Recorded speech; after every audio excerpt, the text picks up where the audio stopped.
9월 1일 주님의 교회 말씀 묵상입니다. 열왕기상 1장 1절에서 10절 말씀.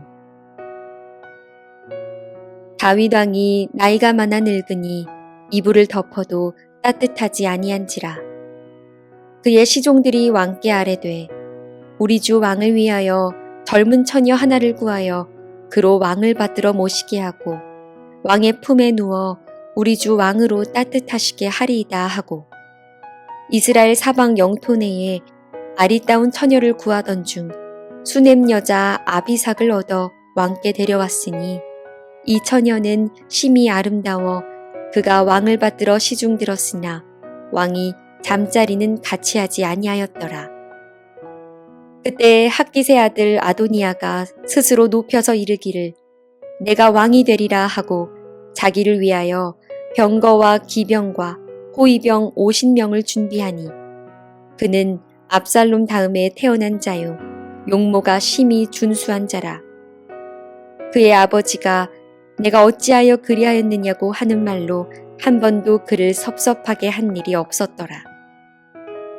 아도니아가 스루야의 아들 요압과 제사장 아비아달과 모의하니 그들이 따르고 도으나, 제사장 사독과 여호야다의 아들 브나야와 선지자 나단과 시므이와 레이와 다윗의 용사들은 아도니아와 같이 하지 아니하였더라.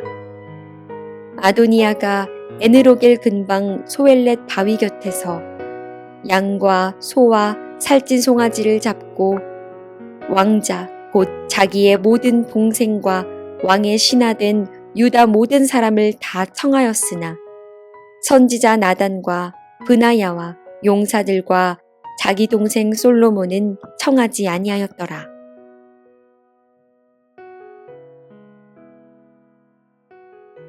할렐루야. 오늘도 우리와 함께 하시며 우리를 선한 길로 인도하시는 하나님을 찬양합니다. 하나님께서는 살아있고 활력이 있는 말씀을 통해 우리의 생각을 교정하시고 우리의 길을 인도하시는 줄 믿습니다. 오늘도 하나님의 말씀을 통해 하나님의 인도하심을 경험하는 저희 모두가 되기를 간절히 소망합니다. 다 함께 말씀을 보시겠습니다. 오늘부터 열왕기상의 말씀을 묵상합니다. 열왕기상은 시대를 중심으로 분류한다면 솔로몬 왕이 통치하던 시기의 통일왕국 시대와 그 이후의 분열왕국 시대로 구분할 수 있습니다. 그 중에서 솔로몬 왕이 통치하던 통일왕국 시기에서 솔로몬을 중심으로 일어났던 의미 있는 사건들을 기록한 부분이 1장에서 11장까지의 내용입니다. 다윗이 나이가 들어 통제력이 약화되자 아도니아가 반역을 일으켰는데 솔로몬이 어떻게 왕위 계승에 성공하였는지, 그리고 솔로몬이 어떻게 왕권을 확고히 하고 성전을 건축하였는지를 상세히 기록한 부분이 바로 열왕기상 1장에서 11장까지이죠. 솔로몬 내러티브라고 불리는 열왕기상 1장에서 11장까지의 내용을 여는 첫 번째 스토리는 오늘 본문 말씀에 등장하는 아도니아가 왕이 되고자 했던 사건입니다. 먼저 본문의 배경을 살펴보자면 다윗에게는 총 17명의 아들이 있었는데 그들 중 누가 다윗을 이어 보좌에 앉을 것인가가 쟁점이었습니다. 성경은 다윗이 이제 노쇠하여 이불을 덮어도 따뜻하지 않았다고 기록합니다. 이것은 문자 그대로 다윗이 늙어 이불을 덮어도 체온이 따뜻해지지 않게 되자 신하들은 젊은 처녀를 구해 왕의 품에 누워 우리 주 왕으로 따뜻하시게 하려고 했습니다. 왕의 건강은 단순히 개인의 문제가 아니라 국가의 안위와 왕위 계승과 관련된 중요한 사안이었기 때문에 신하들은 다윗의 건강을 심히 걱정했을 것이죠. 그러나 다윗은 매우 아름다운 여인을 곁에 두고도 동침을 하지 않는 지경까지 이르렀다고 성경은 말해주고 있습니다. 이러한 상황 가운데 성경 저자는 자연스럽게 아도니아가 왕이 되고자 하는 이야기를 꺼냄으로써 다윗 이후에 누가 왕이 될 것인가에 관심을 두고 있습니다. 다윗이 나이가 들어 활력이 약해진 것을 눈치챈 아도니아는 가만히 있지 않고 스스로 왕이 되려고 했습니다. 함께 5절과 6절의 말씀을 다시 보실까요? 그때의 핫깃의 아들 아도니아가 스스로 높여서 이르기를 내가 왕이 되리라 하고 자기를 위하여 병거와 기병과 호위병 50명을 준비하니 그는 압살롬 다음에 태어난 자요 용모가 심히 준수한 자라 그의 아버지가 내가 어찌하여 그리하였느냐고 하는 말로 한 번도 그를 섭섭하게 한 일이 없었더라. 아도니아가 스스로 왕이 되려고 한 데에는 그럴 만한 이유가 있었던 것 같습니다. 첫째로, 그는 압살롬 다음에 태어난 자로서 다윗의 넷째 아들이었습니다. 성경학자들은 그의 형들인 암논과 압살롬이 이미 죽었기 때문에 아도니아가 아마도 살아있는 다윗의 아들들 중에 가장 나이가 많았을 것이라고 추정합니다. 둘째로, 그는 매우 준수한 외모의 소유자였습니다. 이전에 사울과 다윗, 그리고 압살롬의 이야기에서 그들 모두 빼어난 외모의 소유자였던 것을 성경이 말해주는 것으로 보아 준수한 외모는 왕의 제목감이라고 할 수 있습니다. 셋째로, 성경은 다윗이 아도니아에게 참견하거나 간섭하지 않았다고 말함으로써 그가 다윗의 호의를 입었다는 것을 말해줍니다. 정리하자면 장남인데다가 잘생겼고 부친인 다윗에게 인정받았기 때문에 아도니아는 스스로 왕이 되겠다고 생각할 수 있었을 것입니다. 아도니아는 자신의 정치적 기반을 구축하고자 하는 과정에서 세 가지 일을 시도합니다. 먼저 5절 말씀에서도 살펴보았듯 그는 자신을 보좌할 군사들을 모았습니다. 그리고 두 번째로 그는 군사적 참모인 요압 장군과 종교적 지도자인 제사장 아비아달을 자신의 측근으로 세웠습니다. 7절과 8절 말씀을 보실까요? 아도니아가 스루야의 아들 요압과 제사장 아비아달과 모이하니 그들이 따르고 도우나 제사장 사독과 여호야다의 아들 브나야와 선지자 나단과 시므이와 레이와 다윗의 용사들은 아도니아와 같이 하지 아니하였더라. 요압과 아비아달은 아도니아의 편에 선 반면에 제사장 사독과 브나야와 나단 선지자 그리고 다윗의 용사들은 이에 가담하지 않았습니다.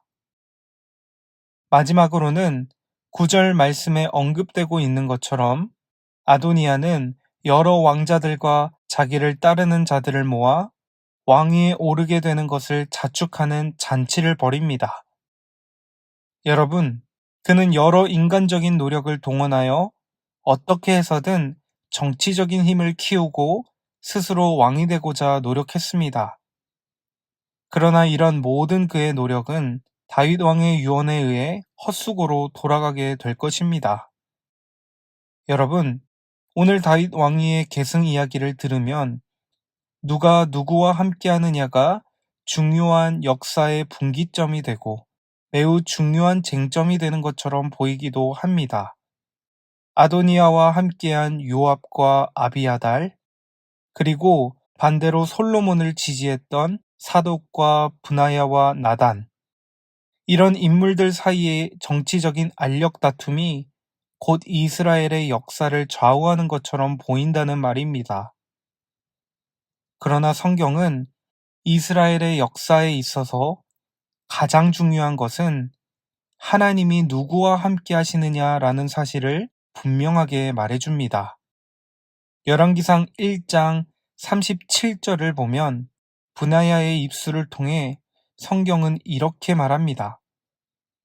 또 여호와께서 내 주 왕과 함께 계심같이 솔로몬과 함께 계셔서 그의 왕위를 내 주 다윗 왕의 왕위보다 더 크게 하시기를 원하나이다 하니라.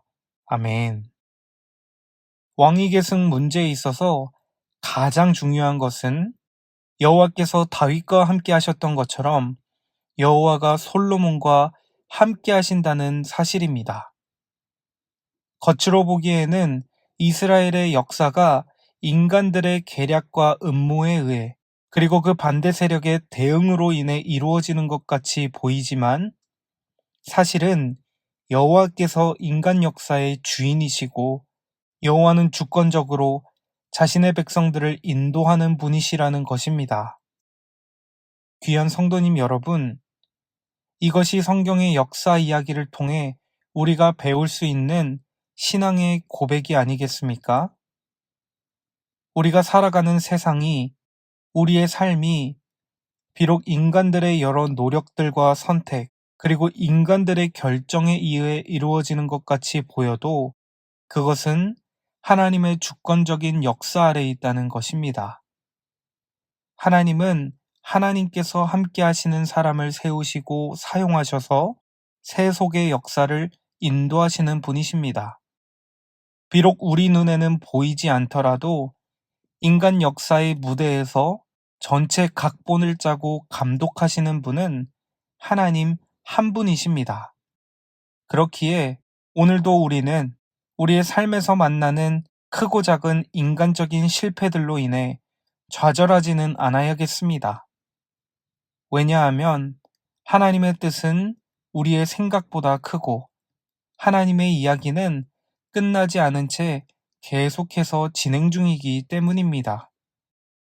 오늘도 이 믿음의 고백을 지켜가며 하나님 앞에서 온전히 주님과 동행하는 삶을 살아내는 저희 모두가 되기를 간절히 소망합니다.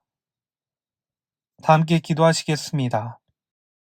하나님, 당신은 역사의 주관자가 되시고 우리 모든 인생의 주관자 되심을 믿습니다. 오늘 하루도 주님과 동행하며 우리 삶의 주도권을 주님께 다 맡겨드리는 저희 모두가 되도록 은혜를 더하여 주옵소서. 예수님의 이름으로 기도합니다. 아멘. 이 시간 주신 말씀을 붙들고 기도하시겠습니다. 그리고 오늘은 나라와 민족을 위해 기도하며 나아가시겠습니다.